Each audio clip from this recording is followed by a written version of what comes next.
Bu günləri həyətdə gül əkirik. Həyətimiz balaca olsa da, gül əkməyə artıq yer olmasa da, mən yenə də həyətdə yaşıllığı, rəngarəng gülləri çox sevirəm. Yollanırıq gül bazarına. Rəngarəng güllərə və dibçəklərə baxırıq. Mən həyət üçün belə ayaqlı dibçəkləri daha çox yaraşdıram. Bunları isə evə aldım. Bir ədədi 5 manata idi. Bu ayaqlı dibçəkləri daha çox bəyənmişdim. Sadəcə qiymətlər münasib olmadığına görə hələ ki almadım.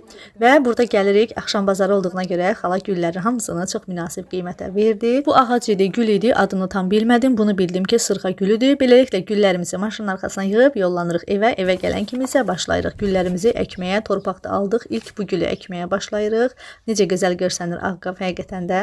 Və keçirik indi isə bu gülü əkməyə. Ağ dibçəkdə əkdiklərimiz ev gülləridir. Onları evə aparacağam. Qonaq otağına qoymaq istəyirəm. Divanların yanına. Burada da yaxından göstərirəm. Necə gözəl görsənir. Bu da həyətin vəziyyəti. Bu gülü isə almamışıq. Rayondan gəlibdi. Qaynanan veribdi. Artıq ona dibçək balaca idi. Bu ev gülü idi. Neçə vaxt idi həyətdə qalırdı. Burada artıq yorulmuşuq. Evdən gedib kofe gətirirəm. Yorğunluq kofemizi içəndən sonra yenidən başlayarıq gülləri əkməyə.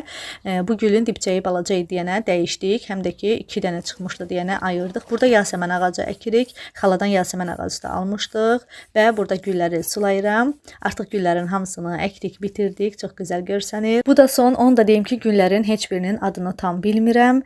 Ümid edirəm ki, postlarımı bəyənərsiniz, paylaşımlarıma like edərsiniz, səhifəmi izləməyi unutmarsınız. Hələlik.